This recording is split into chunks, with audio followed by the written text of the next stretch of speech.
S, வீடு, schools, hotels, store room இங்கெல்லாம் partition wall கட்டணும்னாலும் இப்போ பில்டிங் போனஸோட first choice Renocon rapid wall panels. சந்திப்பதிலே பெருமை கொள்கிறேன். நலத்திட்டம் மட்டும் வழங்குவதற்காக மட்டும் வரவில்லை. உங்களை எல்லாம் நேரடியாக ஒவ்வொருத்தரையும் சந்தித்தாக வேண்டும் என்ற உணர்வோடு தான் உங்களை எல்லாம் இவருடைய முத்துகிருஷ்ணன், செல்லப்பாண்டியும் இன்றைக்கு அழகாக சிறப்பாக ஒன்றுபட்டு இருக்கிறார்கள். அவர்களுக்கு துணையாக இருக்கிற இந்த பல நிர்வாகிகள் இவ்வளவு அழகான ஒரு இடத்தை தேர்ந்தெடுத்து இவ்வளவு சிறப்பாக அனைத்து இந்திய அண்ணா திராவிட முன்னேற்ற கழகம் என்றைக்குமே வெற்றி என்கிற இயக்கம் என்பதை உருவாக்குற வகையிலே இத்துறை மக்களையும் ஒன்று சேர்த்து இன்றைக்கு கழக பணியாற்றுகிற வகையிலே மிகச் சிறப்பான பணியை செய்திருக்கிற அவர்களுக்கு என்னுடைய நன்றியை தெரிவித்துக் கொள்ள கடமைப்பட்டிருக்கிறேன். உங்களுடைய பணி மிகச் சிறந்த பணி. அதுவும் குறிப்பாக இந்த வார்டை பொறுத்த வரைக்கும் எனக்கு நினைவு இருக்கிறது. கடந்த தேர்தலின் போது நீங்கள் எனக்கு வாக்கை அள்ளி போட்டீர்கள். அதிகமான வாக்குகளை போட்டு என்னை வெற்றியடை செய்தீர்கள் நீங்கள் இந்த பகுதியில் மக்கள். ஏன்னா செல்லப்பாண்டி கடைசியில் ஓட்டு போடும்போது போன் பண்ணாரு, அண்ணே ஒரு பூத்துல தப்பு நடக்குது, நான் போய் மறைச்சிட்டு நிக்கிறேன்னு சொன்னாரு.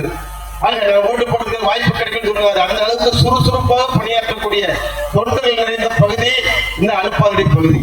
சொல்லப்போன இந்த பகுதிக்கு சொல்லப்போன மிகப்பெரிய திட்டங்களை எல்லாம் அதிகமான திட்டங்களை கொடுத்ததாக நான் நினைக்கிறேன். சாலை போடுவதாக இருந்தாலும் சரி, ஆர்வ சிகிச்சை கொடுப்பதாக இருந்தாலும் சரி, இத்தனை செய்துவிட்டு இப்போதும் கூட 50 லட்சம் ரூபாய் இந்த பகுதிக்கு சாலைகள் விடுவதற்காக ஒதுக்கப்பட்டிருக்கிறது. கங்கா நகர், தாய் நகர் பகுதியில பாதாள சாக்கடை திட்டம் போடப்படாமல் இருந்தது. அந்த திட்டத்திலே டிபிஆர் திட்ட அறிக்கை போடப்படாமல் இருந்த திட்டத்தை இன்றைக்கு அங்கே இருந்த அசோசியேஷன் அற்புதோடு வந்து போராடினாங்க, கேட்டாங்க. மாவட்ட ஆட்சித்தலைவர் பேசணும், அங்கே உரிய அலுவலர் பேசி அந்த பாதாள சாக்கடை திட்டம் கங்கா நகர், தாய் நகர் பகுதிக்குமே விரிவுபடுத்தப்பட்டிருக்கிறது. அந்த வகையில எல்லா திட்டங்களும் முடிந்த அளவுக்கு இன்றைக்கு செய்து இன்னைக்கு இறுதி கட்டத்துல எங்களுக்கு கொடுக்கிற அந்த நிதியில 1/3 பகுதி இந்த பகுதிகளுக்கு இங்கே இருக்கிற பகுதி சிந்தாமணி பகுதிக்கும் சாலை கொடுவதற்காக முழுவதுமாக ஒதுக்கப்பட்டிருக்கிறது. இந்த வகையில நல்ல திட்டங்களை கொடுத்திருக்கிறது. அனைத்து இந்திய அண்ணா திமுக என்பது மட்டுமல்ல, சட்டமன்ற உறுப்பினர் அடிப்படையில என்னுடைய பணியை முறையாக செய்து திருப்தி இருக்காது. ஒருவேளை ஆளுங்கட்சியாக இருந்திருந்தால் அருமைச்சர் ராஜசந்திரன் குறிப்பிட்டதை போல சட்டமன்ற வடக்கு தொகுதியில் இருக்கிற பொழுது நாங்கள் அங்கே போடப்படாத சாலைகள் அல்ல, ஒரு சாலை கூட இல்ல, எல்லா சாலையும் போட்டோம், பேவர் பிளாக்கா போட்டோம், சுத்தி இருப்பு நிலையம் திருதோறும் போட்டோம். எல்லா வகையிலும் நிரப்ப முடிந்தது, வாய்ப்பு கிடைத்தது. மேயராக இருக்கும்போது வாய்ப்பு கிடைத்தது. அதே போல நீங்க அம்மா மினி கிளினிக்கை கொண்டு வந்து அனுப்படியில திறந்தோம், மிக பயனுள்ளதாக இருந்தது. இன்றைக்கு நிலைமை என்ன? இன்றைக்கு இருக்க அரசு பல்வேறு தவறுகளை செய்து நிர்வாக சேர்வையோடு மிக திறமையற்ற அரசாக இன்றைக்கு இருக்கிறது. அறிஞர் எடப்பாடியார் ஆட்சி கொடுத்த 4 ஆண்டு காலத்திலே பல்வேறு திட்டங்கள் மதுரைக்கு கொண்டு வந்து கொடுக்கப்பட்டது. இங்க இருக்கிற சுற்றுச்சாலை திட்டமாக இருந்தாலும் சரி, வைகை கரையோரத்தில் இருக்க வைகை கரை சாலையாக இருந்தாலும் சரி, மாவட்ட ஆட்சித்தலைவர்கள் இருக்கிற கூடுதல் கட்டிடமாக இருந்தாலும் சரி, பல்வேறு திட்டங்கள் மதுரைக்கென்று அருமை எண்ணம் எடப்பாடியார் காலத்திலே மிக திறமையான வட்ட ஆட்சியர் அலுவலகம், எல்லா இடத்திலும் வட்ட ஆட்சியர் அலுவலகம், கோட்டாட்சியர் அலுவலகம், இங்க இருக்கிற மருத்துவ விடுதிகள், மருத்துவமனை, ராஜாஜி மருத்துவமனை அருமையா இருக்கிற ஜப்பானுடைய நிதி நிறுவன உதவி பெற்று 250 கோடி ரூபாய்க்கு மருத்துவ விடுதியில் கொண்டு வந்தது இன்றைக்கு இருக்க அருமையான அன்றைக்கு இருந்த எடப்பாடியார் அரசு. எடப்பாடியார் மதுரையில் தனி கவனம் செலுத்தினார். எத்தனை பாலங்கள், உயர்மட்ட பாலங்கள் எத்தனை. இன்றைக்கு மதுரைக்கு வந்த போது மதிப்பிற்குரிய இன்றைய முதலமைச்சர் கேள்வி கேட்டார், மதுரை வளர்ச்சியை பற்றி சிந்திக்கிறேன், மதுரை வளர்ச்சி அடைய வேண்டும் என்று சொன்னார். இன்றைக்கு 4.5 வருஷம் முடிஞ்சு போச்சு. இன்னும் 2 மாசம் தான் புரட்சி தலைவர் அம்மா பிறந்த நாள். எம்ஜிஆர் இங்க இருக்கிற எம்ஜிஆர் பிறந்த நாள் கொண்டாடுற அடுத்த நாள் தேர்தல் அறிவிப்பு வந்துடும். 2 மாசத்துல இந்த திமுக அரசு என்ன செய்ய போகிறது, என்ன செய்திருக்கிறது? இவ்வளவு நாள் பார்க்காத இங்க இருக்கிற முதலமைச்சர் ஸ்டாலின் மதுரைக்கு வந்து நான் மதுரை வளர்ச்சி மீது ஆர்வம் கொண்டிருக்கிறேன் இருக்கிறார். 4.5 வருஷத்தில் செய்ய முடிய ஏறக்குறைய 1962 நாட்கள் செய்ய முடியாத திராவிட முன்னேற்ற கழக அரசு என்ன திட்டங்களை கொடுக்க போகிறது? இங்க 2 திட்டம் தான் கொண்டு வந்தாங்க. ஒண்ணு இங்க இருக்கிற அவரு அப்பா பேரில் அறிவுகம் ஒரு நூலகத்தை கொண்டு வந்தாங்க. ஒரு ஜல்லிக்கட்டு அரங்க அலங்காநல்லூருக்கு பக்கத்துல 15 கிலோமீட்டருக்கு அங்கிட்டு ஒரு ஜல்லிக்கட்டு அரங்கத்தை கொண்டு வந்தாங்க. வேற எந்த திட்டமாவது மதுரைக்கு கொண்டு வந்திருக்கிறார்களா? ஒரு அரசு கல்லூரி கொண்டு வந்திருக்கிறார்களா? ஒரு தொழிற்சாலையை கொண்டு வந்திருக்கிறார்களா?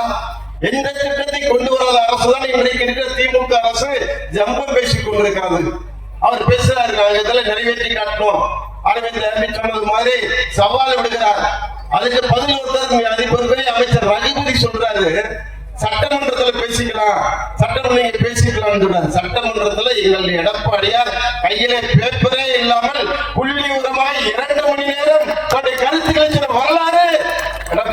மட்டும்தான் இருக்கு. இந்த வரல 2 மணி நேரம் சட்டமன்றத்தில் பேசினார். அங்க இருக்கிற முதலமைச்சரால பதில் சொல்ல முடியல. குற்றச்சாட்டுகளை சொன்னார். காவல்துறை இன்றைக்கு கட்டுப்பாட்டில் இல்லை, சுதந்திரமாக விட்டிருந்தால் இருப்பாங்க. சுதந்திரமாக விடப்படாத காரணத்தால் சட்டம் ஒழுங்கை காக்க முடியவில்லை. எங்கு போந்தாலும் போதைப் பொருள் பழக்கம், பள்ளிக்கு அருகே போதைப் பொருள் பழக்கம், சட்ட ஒழுங்கு கெட்டு போய் கிடக்கிறது. திறந்தோறும் ஒரு கொலை, எத்தனை கொலை தமிழ்நாடு செய்தி எடுத்து பார்த்தா, தொலைக்காட்சி எடுத்து பார்த்தா கொலை, கொள்ளை, கற்பழிப்பு என்ற செய்திகள் தான் வந்து கொண்டிருக்கிறன. இந்த அரசின் சாதனை எதுவுமே வரல. வேகமா திறந்தோறும் ஏதாவது பள்ளிக்கூடத்தை திறந்துட்டு இருக்காரு, செய்திட்டு இருக்காரு. நிலைமை என்ன? பள்ளிக்கூடம் சிறப்பா வச்சீங்களா? ஒண்ணும் இல்ல. சரி, இத்தனையும் விடுங்க. மதுரையில நான் சொல்லி பெருமையா சொல்லிக்கிறது, நாங்க ஆண்ட காலம் 4.25 வருஷம், ஏற்கனவே 4.5 வருஷம் நான் மாநகராட்சி மேயரா இருந்தேன். இந்த பகுதியில் நான் பார்க்காத இடம் இல்ல. இங்க இருக்கிற 13 கால்வாயில 12 கால்வாயை சுத்தப்படுத்தி கொடுத்தோம். புரட்சி தலைவி அம்மா 250 கோடி ரூபாய் கொடுத்தாங்க. இங்க இருக்கிற சிந்தாமணி கால்வாயில இருந்து, கிருதமால் கால்வாயில இருந்து, அனுப்பாரடி கால்வாயில இருந்து எல்லா கால்வாயும் சுத்தம் பண்ணணும். அதை தொடர்ந்து சுத்தம் பண்ண வேண்டாமா? சீர்படுத்த வேண்டாமா? இந்த அரசு சீர்படுத்த முடியல. சரி, மாநகராட்சி மேயர் ராஜினாமா செய்ய வேண்டிய சூழ்நிலை வந்தது. 200 கோடி ரூபாய் ஊழல் செய்து விட்டார் என்ற செய்தி தமிழ்நாடு, இன்னைக்கு மதுரை மட்டும் இல்ல, தமிழ்நாடு முழுவதும் செய்தி பரவி கிடக்கிறது. திருப்பி நீங்க ஆட்சிக்கு வர முடியுமா? மாநகராட்சி 3 மாசமா மேயர் பதவி போட முடியல, அங்க இருக்கிற மண்டல தலைவர் போட முடியல. ஏன்? தவறு செஞ்ச காரணத்தினால. ஒரு மாநகராட்சி நகராட்சி கவுன்சிலர் இல்லாம, மாநகராட்சி கவுன்சிலர் இல்லாம இன்னைக்கு ஓடிட்டு இருக்கு, அதிகாரிகள் ஆட்சியில் ஓடிட்டு இருக்கு. அரசு அதிகாரிகள் புதல்வன் செய்ய முடியுமா? மக்களை சந்திக்க முடியுமா? மக்களுடைய கோரிக்கை நீங்க யாருக்கு சொல்ல முடியும்? அதோட இன்னைக்கு எதிர்கட்சியாக இருந்தாலும் கூட அதிகாரிகளும் போராடி வாதாடி பெற முடிகிறது. நான் சட்டமன்றத்தில் பேசிய செய்தி இங்க இதுல கூப்பிட்டாங்க, சொன்னாங்க. நிறைய செய்தியை பேசுறேன். மதுரைக்கு எந்தெந்த திட்டங்களை கொண்டு வர வேண்டும் என்று சொன்னேன். இதுவரைக்கும் எந்த திட்டங்களை கொண்டு வர முடியல அவங்களால. ரோஸ்கார் சிஸ்டத்துக்கு காசி விஸ்வநாதர் கோயில்ல நீங்க கொடுங்கன்னு சொன்னேன். அவர் அங்க இருக்கிற அலுவலகத்துறை அமைச்சர் சேகர் பாபு உடனடியாக கொடுக்கிறேன்னு சொல்லி 23 கோடி ரூபாய் திட்டத்துக்கு 5 கோடி ரூபாய் ஒதுக்கினாரு. நிலைமை என்ன? அங்க இருக்க யாருமே போடல, இன்னும் அப்படியே இருக்கு. இங்க 23 கோடி ரூபாய் அவரே பிளான் போடுறாங்க. அவங்களே 5 கோடி ரூபாய் ஒதுக்கி குஜராத்ல இருந்து நிறுவனம் வருது. இங்க இருக்கிற கோயில் அத்தனை பேர் திருப்பூர்ன்றத பள்ளி கோயில் மாதிரி சீர்படுத்த இதே வார்த்தை சொன்னேன். பள்ளி கோயில் எவ்வளவு சிறப்பாக அன்றைக்கு அதிமுக ஆட்சியில் உருவாக்கப்பட்டது. திருச்செந்தூர் கோயில் உருவாக்கப்பட்டது. அறுவடை வீடில் முதல் படை விடா திருப்பரங்குன்றத்திற்கு எந்த திட்டங்களையும் இந்த அறநிலைத்துறை அமைச்சர் கொண்டு வரவில்லை. இன்னொரு செய்தி சொல்றேன். நீங்க தொலைக்காட்சியில பாத்தீங்கன்னா எப்ப பார்த்தாலும் சேகர் பாபு அவர்கள் ஏதாவது ஒரு கும்பாபிஷேகத்துல இருப்பாரு, ஏதாவது ஒரு கோயில் இருப்பாரு. எல்லா வகையுமே அவரை உண்மையிலே பரவாயில்ல, கும்பாபிஷேகத்துக்கு போறாரு, ஒதுக்கிறாரு, நம்ம சந்தோஷப்பட்டிருப்போம். ஆனா அறுவடை வீடு திருப்பரங்குன்றத்துக்கு 4.5 வருஷம் அறநிலைத்துறை அமைச்சர் இருக்காரு. தொலைக்காட்சி மூலம் கேட்கிறேன், இதுவரை ஒரு முறையாவது திருப்பரங்குன்ற கோயிலுக்கு அறநிலைத்துறை வந்து ஆய்வு செய்திருக்கிறாரா? சேகர் பாபு இப்ப இது வரைக்கும் வந்திருக்காரா திருப்பரங்குன்ற கோயிலுக்கு? நம்ம திருப்பூர்ல முதல் படை வீடு இங்க இருக்க சட்டமன்ற உறுப்பினர் அதிமுக சட்டமன்ற உறுப்பினர் என்பதற்காக வரவில்லையா? அல்லது ரோப்கார் போட முடியவில்லை என்பதற்கு வரவில்லையா? அல்லது கிரிவல பாதையை முழுமையாக சுத்தப்படுத்த முடியவில்லை என்பதற்கு வரவில்லையா? அல்லது சஷ்டி மண்டபத்தை உரிய இடத்திலே கட்டப்படவில்லை என்பதற்காக வரவில்லையா? அல்லது அங்க இருக்கிற தாய்மார்கள் எல்லாம் திறந்தோறும் வீட்டிலே தீபம் ஏற்றுகிறார்கள், விளக்கேற்றுகிறார்கள். தீபம் ஏற்ற வேண்டிய சூழ்நிலை தனக்கு வந்துவிடுமோ என்று பயந்து கொண்டு வரவில்லையா? அறநிலையத்துறை அமைச்சர் வரவில்லை என்று சொன்னால் இந்த நிலைமை திருப்பூர் சாதாரண கோயிலா? திருக்கோயிலாது புகழுக்குரிய திருக்கோயில் முதல் படை வீடு. இந்த முன்னேற்றம் சட்டமன்றத்தில் அறிவிச்சாரு. நான் கேட்ட கேள்விக்கெல்லாம் பதில் சொன்னாரு. லட்சுமி இருக்க சுத்தம் பண்றாரு. திருப்பி நன்கூட வாங்கி கொண்டு விளவாங்க. எதையாவது முழுமையாக முடிச்சேன்னு சொல்லல. இன்னும் கும்பாபிஷேகத்தை முழுமையாக முடிக்கக்கூடிய சூழ்நிலை வரல, இது வரைக்கும் பண்ணல. எந்த திட்டத்தையும் கொடுக்க மறுப்புதான் இன்றைக்கு திமுக அரசு. நாங்கள் கரையோர சாலை 304 கோடி ரூபாய்க்கு போட்டோம். இன்னைக்கு அந்த சாலை வழியாக காலையில இருந்து போயிட்டு இருக்கோம். எவ்வளவு அற்புதமான சாலை! யார் போட்டது? எடப்பாடியார் தானே போட்டாரு. இங்க என்எஸ் பெருங்காய் பக்கத்துல விரைவு போட்டாங்களே, யார் போட்டது? அறிஞர் எடப்பாடியார் தான் போட்டாரு. மதுரை பல்கலைக்கழகத்துல ஒரு பாலம் போட்டாங்களே, யார் போட்டது? அறிஞர் எடப்பாடியார் தான் போட்டாரு. எல்லா உயர்மட்ட பாலங்களையும் அறிஞர் எடப்பாடியார் போட்டாரு. ஒரே ஒரு பாலத்தை திறந்து வச்சுட்டு நான் ஏதோ மதுரைக்கு சாதிச்ச மாதிரி பேசுறார் இன்றைக்கு இருக்கிற முதலமைச்சர். எந்த திட்டத்தையும் செய்யல. ஆனா எதிர்காலம் சிறப்பாக நம்மை பொறுத்த வரைக்கும் அவங்க செய்யலன்னு சொல்றதை விட அனைத்து இந்திய அண்ணா திராவிட முன்னேற்றங்களை தமிழகத்திலே மக்கள் மத்தியிலே ஒப்பற்ற இயக்கமாக 31 ஆண்டுகள் ஆட்சி செய்து புரட்சித் தலைவர் எம்ஜிஆர் புகழை அம்மா புகழை நிலைநாட்டுகிற ஆட்சியாக இன்றைக்கு அறிவியல் எடப்பாடியார் ஆட்சி வருது. 4.5 வருஷம் 11 மருத்துவக் கல்லூரியை ஒரே ஆண்டுல கொடுத்தாரு, கல்வி நிலையங்களை கொடுத்தாரு, எல்லா திட்டங்களையும் கொடுத்தவர் நம்முடைய அறிவியல் எடப்பாடியார். மதுரைக்கென்று எப்போது நான் வரும்போது பேசிட்டே வரும்போது சொல்லிக்கிட்டே வருவாரு, இந்த திட்டங்களை பேசணும் அதை செய்யணும். அப்படித்தான் பொங்கல் பரிசு 2500 கொடுத்தாரு. நீங்க பேசும்போது மதுரையில தான் பேசுனாங்க. விவசாய கடன் தள்ளுபடி பண்ணணும், எடப்பாடியார் 4 தள்ளுபடி பண்ணாரு. எல்லா திட்டமும் மக்களுக்கு கொடுக்கும் போது நான் உடனே கூட சொன்னேன், அன்னைக்கு சாதாரணமா திட்டங்களை செய்யறதே சொன்னோம். அண்ணே நம்ம பெண்களுக்கு மகளிர் உரிமை தொகை 2000 ரூபாய் அறிவிப்போம். இல்ல தம்பி 2000 ரூபாய் அறிவிச்சா நம்ம பட்ஜெட் எதா இருக்கும், 1500 ரூபாய் அறிவிச்சோம்னா 1500 ரூபாய் அறிவிச்சாங்க. இன்றைக்கு அறிவிக்கிறோம் 26ஆம் தேதி 5 மாசத்துக்கு பின்னாடி அதிமுக மகளிருக்கு உரிமை தொகை குறைந்தபட்சம் 1500 வழங்கும். அதுல சந்தேகமே வேண்டாம். சில பேர் நினைப்பாங்க 1000 ரூபாய் திமுக மட்டும்தான் திமுக கொடுங்க. இந்த தொகுதி 352 வாக்குச்சாவடியை கொண்டிருக்கிற தொகுதி, ஒன்றில் மிகப்பெரிய தொகுதி. இந்த தொகுதிக்கு நன்மை கட்டவர்கள் பெரிய திட்டங்கள் கொடுக்க வேண்டும். இது ஒரு அரசால், நல்ல அரசால், எண்ணங்களால் என்னால் நம்பிக்கை இருக்கிறது, வாதாடி பெற முடியும், போராடி பெற முடியும். அந்த நம்பிக்கையோடு தான் இந்த பல்வேறு திட்டங்களை எங்களால் எதிர்கட்சியாக இருந்தாலும் கொண்டு வருகிற அடிப்படையில் கொண்டு வந்திருக்கிறோம். அதை விட மத்திய அரசு நமக்கு இருக்கிற தொகுதியிலே மதுரை மாவட்டத்தில் மிக முக்கியமான தொகுதி. உங்களுக்கு எல்லாம் வரலாறு சொல்லணும். இங்க இருக்கிற எய்ம்ஸ் மருத்துவமனை கட்டிட்டு வராங்களே, அது எந்த தொகுதி தெரியுமா உங்களுக்கு? நம்ம தொகுதி திருப்பூர் தொகுதியில தான் எய்ம்ஸ் மருத்துவமனை ஏறக்குறைய ஒரு 1000 டாக்டர் மாணவர்கள் உருவாக்கக்கூடிய எய்ம்ஸ் மருத்துவமனை உருவாகி கொண்டிருக்கிறது. நம்முடைய தொகுதியில் ஒரு வகை இன்னும் வளர்ச்சி அடைய இருக்கிறது. ஐடி பார்க்க, வடவழி ஐடி பார்க்க நம்ம திருப்பூர் தொகுதியில தான் வருது. மதுரை காமராஜர் பல்கலைக்கழகம் நம்ம திருப்பூர் தொகுதியில் தான் வருது. தமிழ்நாட்டிலே புகழுக்குரிய தியாகராஜர் பொறியியல் கல்லூரி நம்ம திருப்பூர் தான் வருது.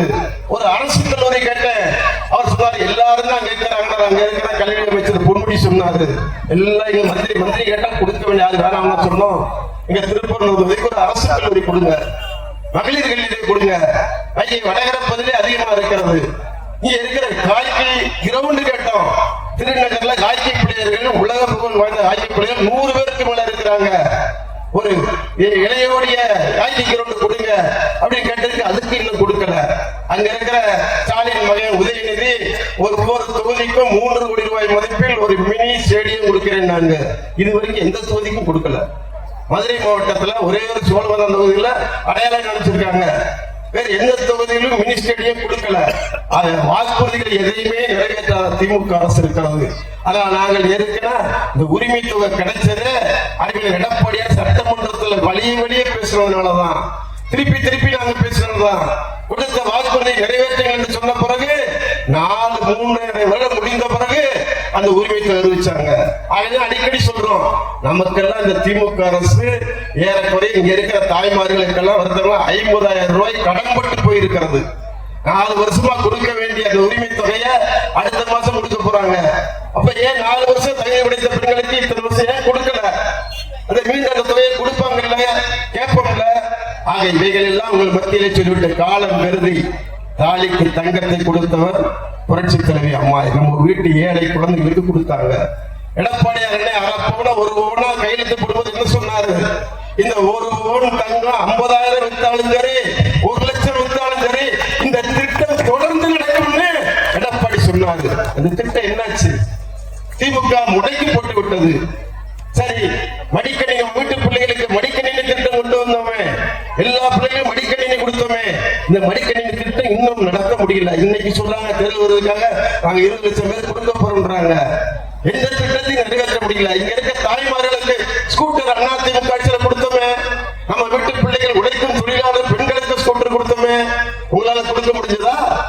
அம்மா மினி கிளினிக் இங்க திறந்து வச்சுட்டு போனேன், அதை மூடிட்டீங்களே. எத்தனை பேருக்கு எங்க பிளட் சுகர்ல இருந்து சால்ட்ல இருந்து பாத்தீங்க, எவ்வளவு வித்தியாசமான நல்ல ட்ரீட்மெண்ட் கொடுத்தாங்க. இன்னைக்கு நிலைமைகளை நம்ம எங்கேயோ தேடி போக வேண்டியிருக்கு.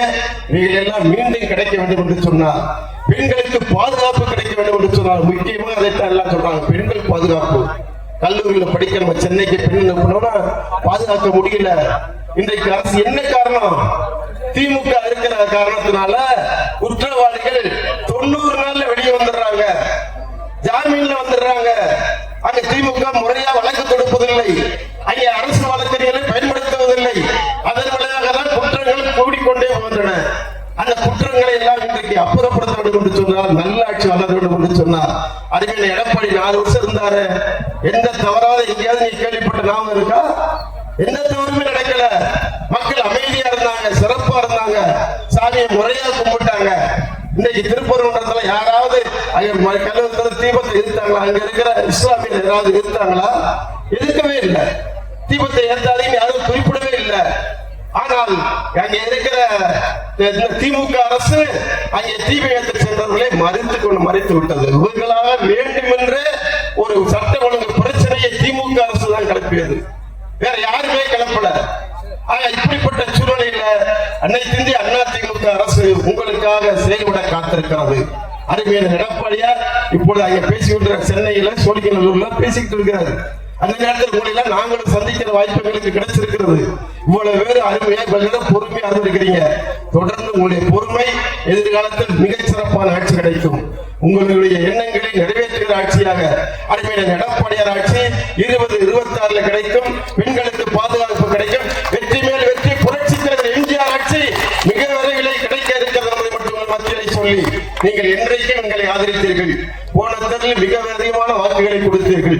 தொடர்ந்து இந்த பகுதி மக்கள் என்ன இருந்தாலும் கொடுத்தீங்க. அதே மாதிரி இந்த பட்டா பிரச்சனையை திமுக தவறாக கையாளுகிறது, நிர்வாகிகள் தவறாக கையாளுகிறார்கள். அந்த தவறை முறியடிக்கிற பணியிலே நிச்சயமாக உறுதியாக இந்த 2 மாசம் வருங்க முறையாக நிர்வாக தலைமையின் காரணமாக எல்லோருக்கும் அந்த பட்டா வழங்குவதற்கான முறையாக நியாயமான தவறில்லாமல் பட்டா வழங்குவதற்கான ஆவணம் செய்கிறது நிச்சயமாக நடக்கும் என்பதை உங்கள் மத்தியிலே சொல்லி, இந்த நல்ல கூட்டத்தை சிறப்பாக ஏற்பாடு செய்திருக்கிற இனிய சுகர முத்துகிருஷ்ணன், செல்லப்பாண்டி, அருமை சகோதரர் செல்வகுமார், அருமை சகோதரர் பொதுக்குழு முருகேசன், ஏனைய இனிய கழக நண்பர்களுக்கும் அத்தனை